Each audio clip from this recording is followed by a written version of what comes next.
How's it going, everyone? Today we've got a Kia Stonic 2. So yeah, let's get into it. So what are the specs of the Kia? It is a 1-litre 4-cylinder with a turbo. It's petrol, of course, and it has a 6-speed manual driving the front wheels. Very good. It actually drives very nice. It's a lovely little car. There's not really much to not like about it. Nice and quiet in here, you know? It is. It's really not a bad place to be. You have your lane and steering assist, which is really handy. I'll show you that in a minute whenever we get a chance. What is this car like to drive? It drives very, very nicely. You obviously have your 6-speed manual, so you can get pretty good consumption, up to over 60 miles per gallon at certain speeds. You have, obviously it's a little petrol turbo, so you've got loads of torque. You've got just your manual handbrake, and you have a lot of creature comforts. Some of those you have are lane assist, self-steering, those kind of things, cruise control as well, which is really handy. On the way actually here, I had it on the motorway. Really works actually very nicely.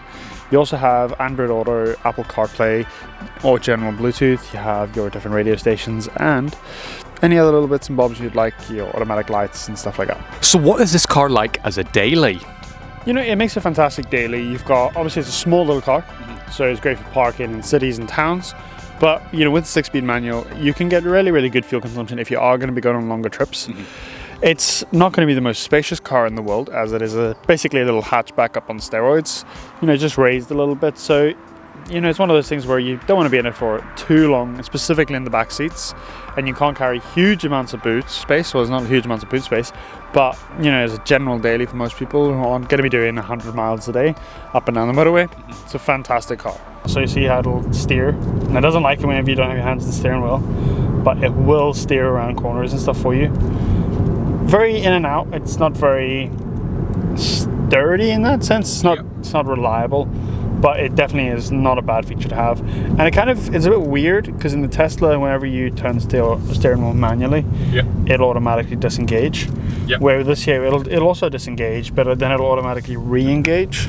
Okay. So it's kind of better, but worse in some ways, because you're not expecting it to self-steer, and then it's self-steering, but then you don't have to do anything to get it to self-steer because it's self-steering automatically. But yeah, no, it's not bad at all. It's quite a nice feature. It's very handy to have. What kind of person would you recommend this car to?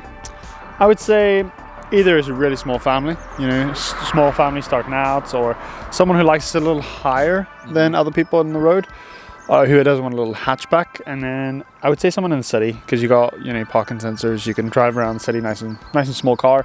But if you do need to go on a slightly longer trip up the motorway, you have your 6-speed with your cruise control, lane assist. So there's a lot of things that makes this car great for a huge variety of people. And even students. I mean, it's really a car I could see anyone from a student to an elderly retired person driving, because there's not really much that this car doesn't do. Except off-roading. Except the crazy stuff like off-roading, super high speeds, stuff like that there. But I mean, good fuel consumption. You sit relatively high up in comparison to a hatchback. You've got all the little creature comforts you'd need.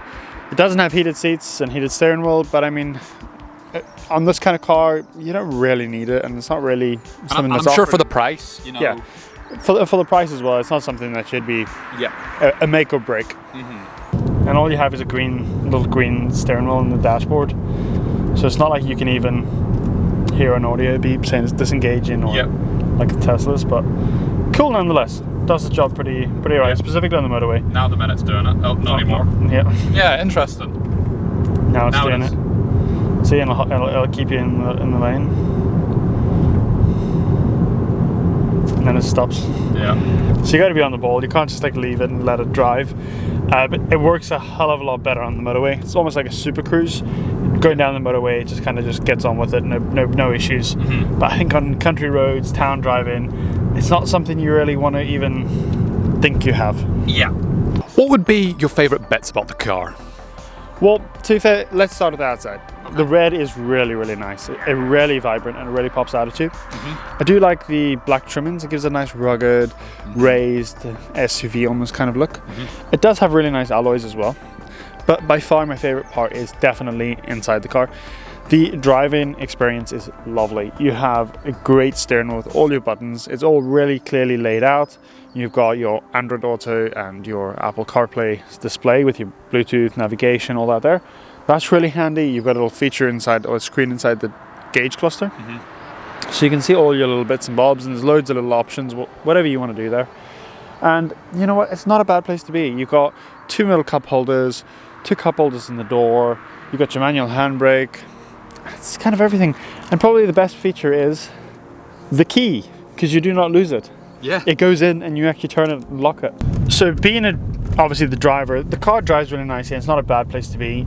But what is it like from a passenger's perspective? Now, since it is like a lifted car, there's going to be more suspension travel. So that means it's actually a bit more of a comfortable ride compared to, say, its a hatchback counterpart sort of thing. So in that aspect, good, nice suspension. You know, seats are quite nice. They're not too huggy, but you know, they hold you in a firm place, well bolstered. What are the quirks and features of the Kia? Well, it's a hatchback kind of car, so there's not really too many, but there are some unique ones. One of them is the windscreen line. Yeah, it's sort of like a Iron Man, like top of the helmet looking design. It is, isn't it? It's quite actually aggressive. I quite like it. Yeah. Very nice. You also have the rear doors, between the front and rear doors, quite a bit of a cutout there, and it kind of gives it a very rugged look. You got the black trimming and everything, which is quite a nice look as well. Inside the car, you have a really large window lock button. It's very, very large compared to like normal window lock buttons. Okay, very interesting, yeah. In the boot space, you also have a bit of a tray in the rear, which is interesting.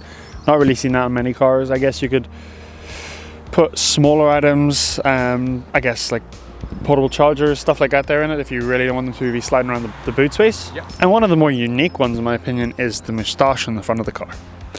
Almost looks like an electric vehicle because you don't really have an engine grille. You just got a kind of a plastic cover there. Yeah. So it's quite an interesting look for a petrol car because usually they have bigger grills. Yeah.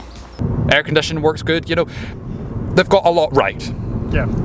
There's not really much you want on top of this. I mean, we mentioned the heated seats, but like, you don't need them. Well, heated seats would be handy, wireless phone charge and stuff like that there. Yeah. All premium features that you pay for and more premium brands and more premium versions of cars. But I mean, in the grand scale of things, there's not really much you want that this doesn't have. And there's not really much that, you know, even if you don't have it, you're going to miss it.